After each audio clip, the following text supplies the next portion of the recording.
اور وہ ہے امام نے فرمایا کہ مثلی لا یبایع مثلہ، کہ مجھ جیسا یزید جیسے کی بیعت نہیں کرے گا۔ امام حسین علیہ السلام کا ایک اور مشہور و معروف فرمان بھی ہے، وعلی الاسلام سلام اذ قد بلیت الامۃ براع مثل یزید، کہ اگر اسلام پر یہ دن آ جائے کہ یزید جیسی صفات کا مالک مسلمانوں کے لیے خلیفۃ المسلمین بن جائے اور مسلمان اسے قبول کر لیں، تو ایسے اسلام کو میرا سلام ہے۔ جس نظام کے اندر، جس اسلام کے اندر یزید جیسی صفات والا بندہ کہ جو شارب الخمر بھی ہے، فاسق، اعلانیہ فسق و فجور کرنے والا ہے، حلال و حرام کی تمیز کرنے والا نہیں ہے، آیات الہیہ کا انکار کرنے والا ہے، حلال محمد کو حرام اور حرام محمد کو حلال کر رہا ہے، اگر یہ بندہ کہ جو بحیثیت راہبر اور خلیفہ، چونکہ دین اور امام جو ہوتا ہے وہ تو دین کا محافظ ہوتا ہے، اور اگر محافظ ہی قاتل ہو جائے، اگر راہبر ہی راہزن ہو جائے، تو پھر اس نظام کا کیا حال ہوگا۔ اور پیغمبر اسلام فرماتے ہیں افضل الجہاد، بہترین جہاد کیا ہے؟ کلمت و عدل، عدل اور حق کی بات کہنا، کس کے سامنے؟ سلطان جائر کے سامنے، ظالم۔ پہلے ایک یزید جو تھا وہ تمام برائیوں کا نمائندہ اور مجموعہ تھا، یعنی اس ایک یزید میں ساری برائیاں پائی جاتی تھیں، کہ جو آج آپ دیکھیں گے تو آپ کو معاشرے میں ایک فرد نہیں بلکہ وہ ساری برائیاں معاشرے میں موجود ہیں۔ تو آج کے حسینی کی یہ ذمہ داری ہے کہ وہ ان ساری برائیوں کے خلاف علم بغاوت جو ہے وہ بلند کرے، ان کے پیچھے نہ چلے، بلکہ اپنی آواز اس کے سامنے جو ہے وہ آگے لے کے چلے۔ اور امام عصر کے ساتھ جو ہم اسے ربط دے سکتے ہیں وہ یہ ہے، حضرت ولی عصر کا جو زمانہ ہے آج کتنا وسیع ہو چکا ہے، ان کا انقلاب عالمی انقلاب ہے، لہٰذا وہ عالمی استکبار جہانی جسے کہتے ہیں، وہ اس کے خلاف جو ہے وہ علم بغاوت کو بلند کریں گے۔ اور کربلا خود ظہور مہدی کا مقدمہ ہے۔ کربلا کا جو اعزاز ہے وہ یہی ہے کہ حق و باطل کے درمیان جو تفریق ہے اس کو اتنا واضح کر دیا ہے کہ آج دنیا کے سارے یزید مل کر بھی اس کو خلط ملط کرنا چاہیں تو نہیں کر سکتے۔ اعوذ باللہ من الشیطان الرجیم، بسم اللہ الرحمن الرحیم، اللہم صلی علی محمد وآل محمد وعجل فرجہم۔ السلام علیکم ناظرین، آپ کا میزبان سعید مجاہد حیدر حاضر خدمت۔ ناظرین، محرم الحرام میں ہم امام حسین علیہ السلام اور آپ کے رفقا کی بے مثال قربانیوں کے مقصد کو سمجھنے کی کوشش کرتے ہیں۔ اسی سلسلے میں ہم آپ کے لیے ایک منفرد پوڈ کاسٹ سیریز لے کے آئے ہیں، اور اس کی انفرادیت یہ ہے کہ ہم مقصد کربلا کو امام حسین علیہ السلام کے فرمودات کی روشنی میں سمجھنے کی کوشش کریں گے۔ اسی سلسلے میں ہمارے آج کے مہمان جناب مولانا صادق عباس صاحب، السلام علیکم آغا صاحب۔ جی وعلیکم السلام ورحمۃ اللہ وبرکاتہ۔ آغا صاحب، ہم امام حسین علیہ السلام کے فرمودات میں سے کسی ایک فرمان کو ندائے حسین کے طور پر استعمال کریں گے، اور ہم اسی میں سے مقصد کربلا کو سمجھنے کی کوشش کریں گے۔ میری آپ سے گزارش ہے کہ امام حسین علیہ السلام نے جب مدینہ میں اس تحریک کا آغاز کیا تو وہاں سے آپ ہمیں بتائیے کہ کوئی ایسا خطبہ چیز جس میں سے ہمیں کوئی ایسا ہوکر مل سکے جس کو ہم ندائے حسین کہہ سکیں۔ بسم اللہ الرحمن الرحیم وبہ نستعین۔ سب سے پہلے تو آپ کا اور آپ کے چینل کا بہت شکریہ کہ جنہوں نے آج کے اس دور میں کربلا شناسی کو امام میں حسین کے عنوان سے شروع کیا ہے، اور کربلا کو امام کے فرمان کی روشنی میں سمجھنے، اور امام کا فرمان صرف فرمان نہیں بلکہ امام کا جو ہے وہ کردار ہے، اور یقیناً حق بھی یہی ہے کہ ہم اسی طرح کی گفتگو کریں تاکہ ہم اس کربلا کو کہ جس کو زوال نہیں ہے، فنا نہیں ہے، بلکہ جس نے اصول فطرت جو ہیں جو بظاہر ہمارے ہاں ہیں ان کو تبدیل کر کے انسانیت کی رہنمائی فرمائی ہے، اچھا، اس میں سے پہلی چیز جو آپ نے کہا کہ جی ہم کیا کہہ سکتے ہیں امام کا، تو سب سے ایک مشہور و معروف جملہ ہے، اور وہ ہے امام نے فرمایا کہ مثلی لا یبائی مثلہ، کہ مجھ جیسا یزید جیسے کی بیعت نہیں کرے گا۔ یہاں پر امام حسین نے یہ نہیں کہا کہ میں حسین ابن علی یزید ابن معاویہ کی بیعت نہیں کروں گا۔ کیوں؟ کیونکہ یہ سوال نہیں کیا جا رہا تھا، بلکہ یزید کو خلیفۃ المسلمین بنا دیا گیا تھا، اس کی باپ کی موجودگی میں بیعت لے لی گئی تھی، اور پھر اس کے ہاتھ میں حکومت آ چکی تھی، یعنی مسلط ہو چکا تھا پوری طاقت کے ساتھ۔ صحیح۔ اور پھر امام حسین علیہ الصلوۃ والسلام کا ایک اور مشہور و معروف فرمان بھی ہے، وَعَلَى الْإِسْلَامِ سَلَام اِذْ قَدْ بُلِيَتِ الْأُمَّةُ بِرَاعٍ مِثْلَ یزید، کہ اگر اسلام پر یہ دن آ جائے کہ یزید جیسی صفات کا مالک مسلمانوں کے لیے خلیفۃ المسلمین بن جائے اور مسلمان اسے قبول کر لیں، تو ایسے اسلام کو میرا سلام ہے۔ اللہ اکبر۔ تو گویا امام حسین علیہ الصلوۃ والسلام نے بتایا کہ جس نظام کے اندر، جس اسلام کے اندر یزید جیسی صفات والا بندہ کہ جو شارب الخمر بھی ہے، فاسق، اعلانیہ فسق و فجور کرنے والا ہے، حلال و حرام کی تمیز کرنے والا نہیں ہے، آیات الہیہ کا انکار کرنے والا ہے، حلال محمد کو حرام اور حرام محمد کو حلال کر رہا ہے، اگر یہ بندہ کہ جو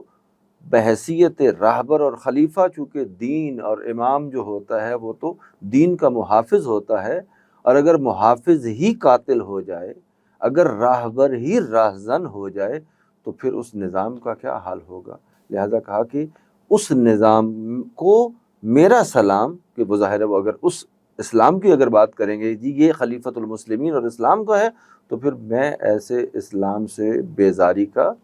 اعلان کرتا ہوں۔ اس کا مطلب ہے صاحب کہ یزید کو ایز ایک شخصیت کے طور پہ نہیں، نظام کے طور پر آپ نے مسترد کیا ہے۔ دیکھیں آج بھی جو مشکل ہوتی ہے، بعض دفعہ لوگ آج اس عصر حاضر میں، اور بالخصوص پھر یزید کی امام حسین کے اس قیام کے بعد جتنے بھی حکمران گزرے ہیں، انہوں نے آل محمد سے بیعت کا تقاضا اس لیے نہیں کیا کہ انہوں نے اپنے آپ کو کہا کہ ہم مسلمانوں کے خلیفہ بن رہے ہیں، ایڈمنسٹریٹر بن رہے ہیں، راہبر اور رہنما بن رہے ہیں، اسلام کے نہیں۔ کیونکہ اسلام کے ہوں گے تو پھر وہ اصول جو اسلام والے ہیں وہ ہوں گے تو ہوں گے، اگر وہ اصول ہی نہیں ہیں تو ان کا پھر وہ مسلمانوں سے کوئی تعلق، اب وہ بادشاہت بن جائے کوئی مسئلہ نہیں ہے، اس کو آپ خلافت مقدس نام دے دیں۔ مقدس نام دیتے ہوئے آج کے مسلمان کو، اور آج ہمیں دیکھنا چاہیے کہ جس اسلام میں اس بات کی اجازت ہی نہیں ہے کہ شراب پی جائے یا یزیدی کردار کو اپنایا جائے، تو وہ بندہ تو جسے کہتے ہیں کہ اگر ہمارا راہبر اور رہنما بن گیا تو پھر ہم کس اسلام کے داعی ہیں؟ وہ پیغمبر اسلام کا اسلام تو نہیں ہے، وہ قرآن کا اسلام تو نہیں ہے کہ جو سلامتی کا دین ہے، جو اقدار کا دین ہے، جو اخلاقیات کا دین ہے، جو تکامل کا دین ہے، جو انسانیت کا دین ہے۔ تو آغا صاحب آپ کی گفتگو سے مجھے دو چیزیں مل رہی ہیں، ایک جن کو ہم ندائے حسین کہہ سکتے ہیں، پہلا سلوگن کہ مجھ جیسا یزید جیسے کی، امام حسین علیہ السلام سرکار فرما رہے ہیں کہ مجھ جیسا یزید جیسے کی بیعت کیسے نہیں کر سکتے، بالکل ٹھیک۔ اور دوسرا کہ جب یزید جیسا فاسق و فاجر حکمران اسلام کا جی لیڈر بن گیا تو ایسے اسلام سے بھی میرا کوئی تعلق نہیں۔ اب لوگوں کو یہ غور و فکر کرنا چاہیے کہ وہ اگر یزید کو خلیفۃ المسلمین کہتے ہیں تو پھر ان کا وہ اسلام ہے کہ جو رسول اللہ کا اسلام نہیں۔ تو آغا صاحب یہ جو ہم ندائے حسین کہہ رہے ہیں، کیا اس کا کوئی تعلق یا کوئی واسطہ قرآن پاک سے اور حدیث مبارک سے بھی بنتا ہے؟ دیکھیں آپ کے اپنے سوال کے اندر ایک جواب موجود ہے، اور ہم جس مکتب اور نظریے کو مانتے ہیں، امام حسین امام جب کہتے ہیں رسول اللہ کا نواسا رشتہ اپنی جگہ پر ہے، امام رسول اللہ کی جانشین ہے، امام ہیں دین مبین اسلام کے، تو یہ کیسے ہو سکتا ہے کہ امام جو قرآن کا محافظ ہے، جو سنت کا محافظ ہے، اس کے قول و فعل سے قرآن و سنت کی بو نہیں بلکہ تفسیر کیوں نہ بن کے آئے؟ سبحان تو امام تو کوئی ایسی بات کرے گا ہی نہیں کہ جو قرآن و حدیث کے مخالف ہو، بلکہ امام کا کام قرآن و حدیث کی عملی تفسیر بیان کرنا ہے، جیسا کہ سورہ مبارک ہود کے اندر ہے، اور ظالموں کی طرف ذرہ برابر بھی جھکاؤ نہ رکھو۔ اب یہ قرآن ہے، حدیث کہ جس کے بارے میں کوئی کہہ سکتا ہے جی ضعیف ہے، میں مانتا ہوں، میں نہیں مانتا، قرآن کے لیے اگر کوئی ایسا جملہ کہے گا تو دائرہ اسلام میں نہیں رہے گا، اور بہت واضح الفاظ ہیں۔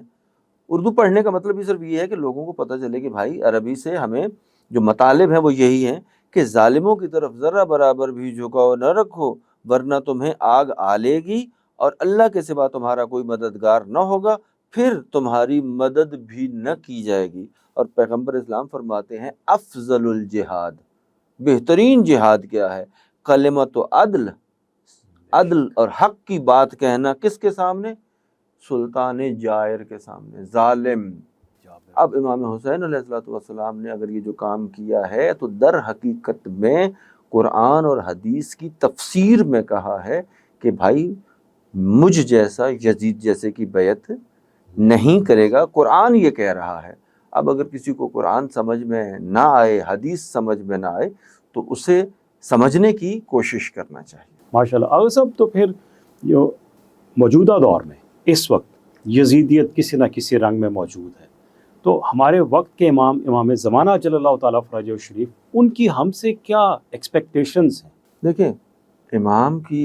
ہم سے جو توقع امام رکھتے ہیں وہ یہ ہے کہ ہم اپنے زبان سے کہے ہوئے جملات لا الہ الا اللہ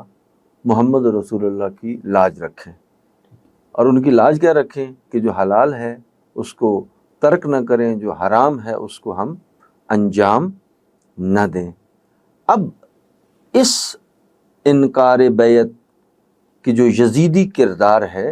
امام کی بات کتنی دور رس ہے کہ 1400 سال پہلے کے ایک ایسی بات کی کہ جو آئندہ بھی اگر 1400 سال گزر جائیں گے تو بالکل ایسے ہی ہوگی جیسے آج کی بات ہے، کیونکہ بندوں کے ساتھ اس کو جوڑا نہیں ہے۔ آج کیا معاشرے میں یزیدیت، البتہ اب پہلے ایک یزید جو تھا وہ تمام برائیوں کا نمائندہ اور مجموعہ تھا،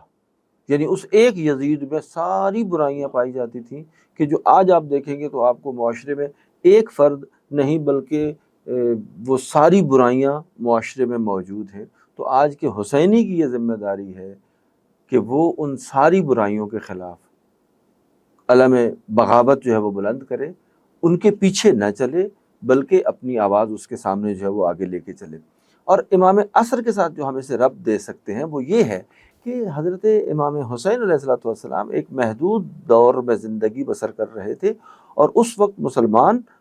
کے درمیان یہ جنگ تھی، اور اس وقت جو مسلمانوں کے درمیان اندر کا جو معاملہ تھا، آپ نے ان صفات کو بیان کیا کہ جی جو ظالم ہے، جو فاسق ہے، جو فاجر ہے، اس کے خلاف علم بغاوت بلند کیا، انکار بیعت کیا۔ حضرت ولی عصر کا جو زمانہ ہے آج کتنا وسیع ہو چکا ہے، ان کا انقلاب عالمی انقلاب ہے، لہٰذا وہ عالمی استکبار جہانی جسے کہتے ہیں، وہ اس کے خلاف جو ہے وہ علم بغاوت کو بلند کریں گے، اور کربلا خود ظہور مہدی کا مقدمہ ہے۔ سبحان اللہ، بے شک یقیناً کہ وہ حکومت کے جو الہی حکومت ہوگی وہ پورا عرض پہ بلکہ پوری کائنات پہ نافذ ہوگی، اور پھر اس کا مرکز زمین ہوگا، اس کا مرکز زمین ہے۔ اور پھر یہ ہے کہ وہ ان صفات کی حامل ہوگی کہ جو دین مبین اسلام کی ہیں، انصاف ہے، عدل ہے، دوسروں کے حقوق کا خیال رکھنا ہے، انسانوں کے لیے تکامل کے مواقع کو فراہم کرنا ہے، اور یہ فطرت پاک ہے۔ اور یہی وجہ ہے کہ جب حضرت ولی عصر اس علم کو بلند کریں گے، حق، عدل اور انصاف کا جو علم اٹھائیں گے، تو پوری دنیا کے اندر جو مختلف افراد ہیں وہ کیا کریں گے؟ آپ کے پرچم کے نیچے آ جائیں گے، اور جو آپ کے پرچم کے نیچے آئے گا وہی در حقیقت میں اس وقت کا مسلمان بھی ہے، مومن بھی ہے۔ کیوں؟ کیونکہ وہ اس حق میں امام کے ساتھ مددگار ہے، اور جو اس کے مقابلے میں ہوگا، چاہے وہ کلمہ پڑھ رہا ہے یا نہیں پڑھ رہا، تو وہ اگر ظلم کی کوئی ساتھ دینے والا ہوگا تو وہ آپ کے قریب نہیں جا پائے گا، تو جو عدل والا ہوگا وہ وہاں سے رہ نہیں پائے گا۔ تو کربلا کا جو اعزاز ہے وہ یہی ہے کہ حق و باطل کے درمیان جو تفریق ہے اس کو اتنا واضح کر دیا ہے کہ آج دنیا کے سارے یزید مل کر بھی اس کو خلط ملط کرنا چاہیں تو نہیں کر سکتے۔ جی آغا صاحب، ماشاء اللہ۔ ناظرین، آغا صاحب نے بہت خوبصورت انداز سے ہمیں جو پیغام کربلا آج سے 1400 سال پہلے رونما ہوا اس کا بہت خوبصورت انداز سے ہمیں سمجھانے کی کوشش کی کہ وقت کے حجت، وقت کے امام کی نصرت کرنے کے لیے ہمیں حلال محمدی کو اپنانا پڑے گا اور حرام محمدی سے دوری اختیار کرنی پڑے گی۔ اس دعا کے ساتھ کہ اللہ تعالیٰ مجھے، آپ کو، ہم سب کو اپنے وقت کے امام زمانہ جل اللہ تعالیٰ فرجہ شریف کے مددگاروں، جان نثاروں میں شامل کریں۔ اگلے پروگرام کہ جس میں ہم مقصد حسین پر ایک اور ندائے حسین پہ گفتگو کریں گے، تب تک اجازت دیجیے۔ السلام علیکم ورحمۃ اللہ وبرکاتہ۔